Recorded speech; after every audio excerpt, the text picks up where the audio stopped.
So we're asked to find not only the derivative equation of this function, but we're also asked to find the domain of both the function itself and of the derivative equation. So let's just go ahead and find the domain restrictions. For this, we have domain,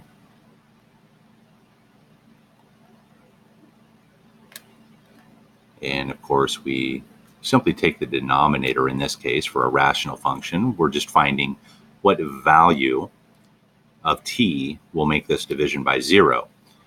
And that's going to be our domain restriction. Otherwise, a polynomial over a polynomial are going to be all real values other than where there's division by 0. So we can simply state that for t plus 1, we do not want it to equal 0. What value gives us that? We subtract 1 from both sides.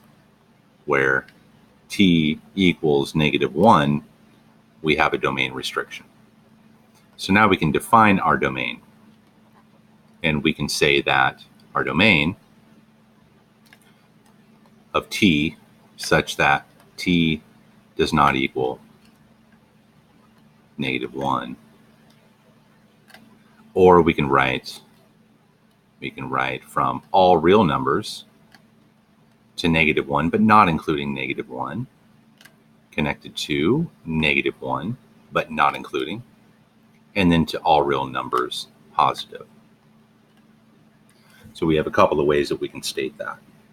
So that would be the domain of the actual function g of t.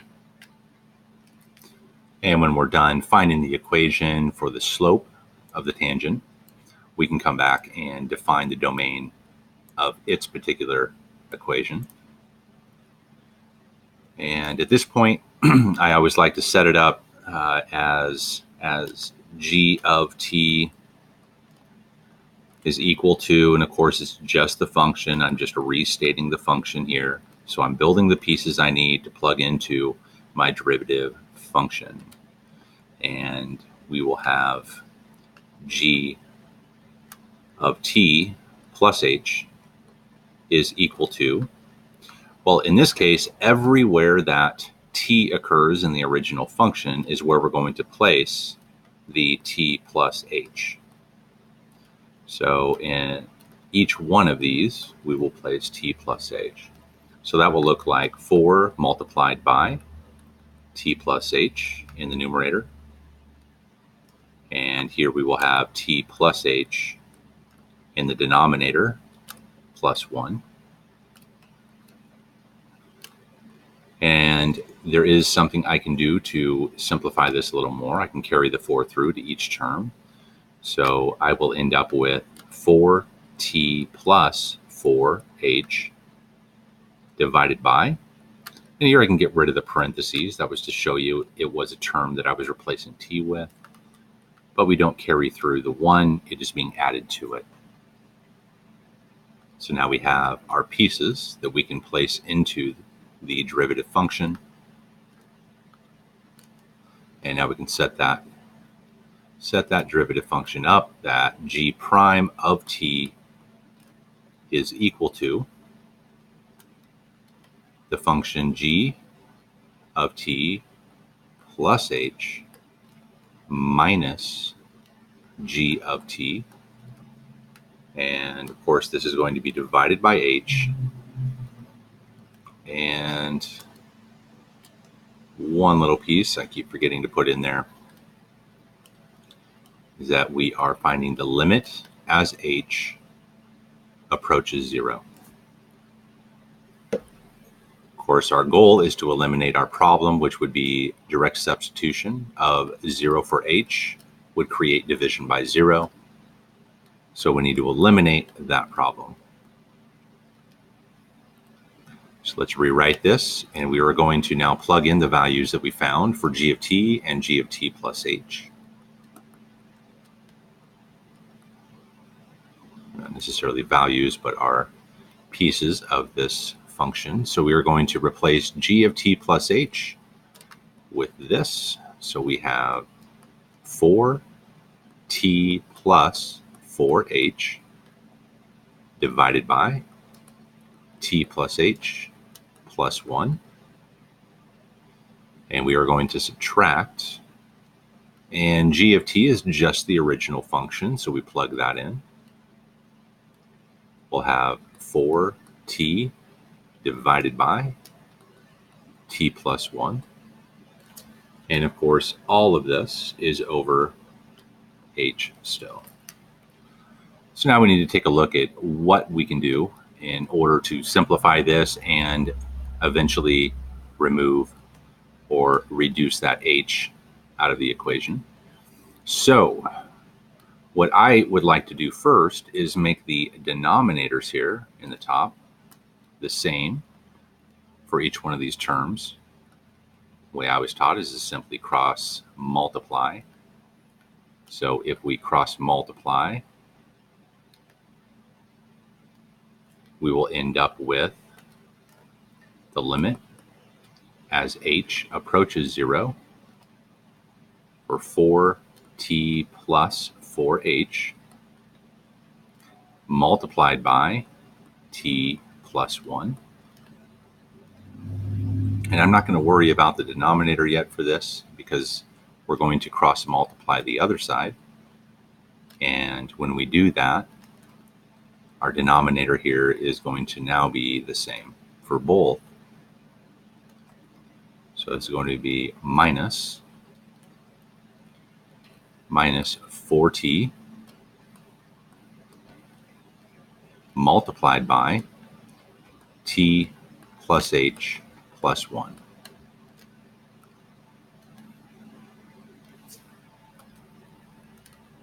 Now we can put that over a common denominator, which is t plus h plus 1 multiplied by t plus 1.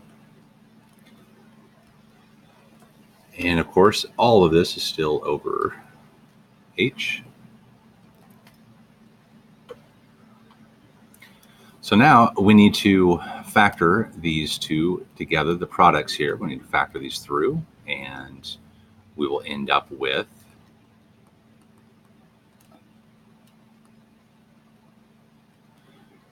t, or 4t times t is 4t squared. 4t times 1 is just positive 4t. And then 4h times t is positive 4ht, and 4h times 1, well, that's just 4h. And of course, we're subtracting the product of 4t times h times 1. So individually we have 4t squared plus 4th plus 4t. I'm going to leave the denominator alone. Eventually, as you'll see, the h will be, we'll substitute in 0 for h, and we will not have to worry about factoring this through. So we'll just leave it alone for now. Of course, this is still divided by h. So we have those h's. All right, we can now carry our negative 1 through to each one of these terms. And we are still bringing the limit as h approaches 0 through until we substitute the 0 for h in our equation. So we'll just bring these other values down, each term down. We have 4t squared plus 4t plus 4ht plus 4h. And when I carry the negative through, I end up with minus 4t squared minus 4th and minus 4t.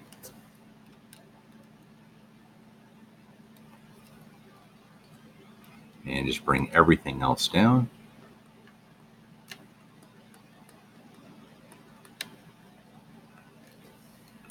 All of this is still divided by h. Now in the numerator, we can start reducing like terms or combining like terms. So 4t squared, a positive 4t squared, and negative 4t squared, those will cancel out. We have a positive 4t and a negative 4t. We have a positive 4ht and a negative 4ht. And that leaves us with simply a positive 4h in the numerator. So we can now rewrite this as the limit of h as it approaches 0 is going to be 4h, so 4 times h, over t plus h plus 1 times t plus 1. And of course, all of that is still over h. So at this point, we have a way that we can get rid of our problem with division by h. So when we're dividing, even though we're dividing a rational function by another, well, essentially what we're doing is just going to divide out, if this were to raise, we're going to divide out that h by multiplying by its reciprocal. So that's going to be the limit as h approaches 0. It's going to be 4 times h divided by t plus h plus 1 times t plus 1. And to multiply by the reciprocal of h divided by 1, that means we just flip that and we call it 1 over h. And we can reduce the h's here, which leaves this as 1 over 1, or 1 times this entire thing, which means that we have now simplified this to simply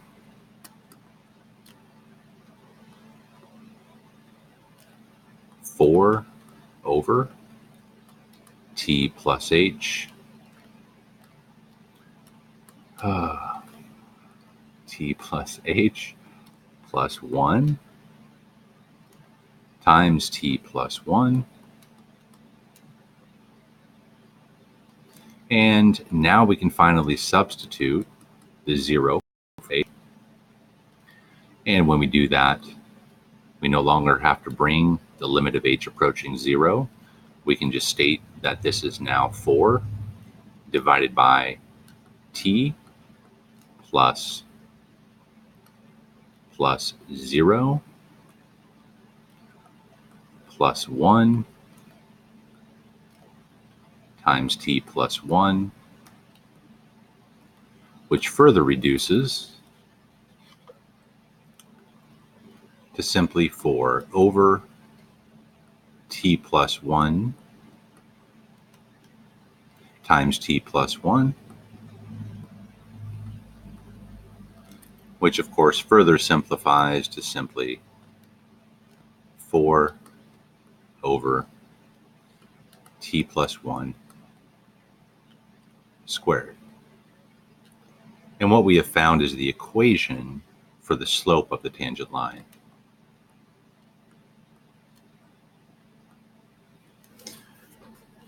And I stated that we would want to find the domain of this equation.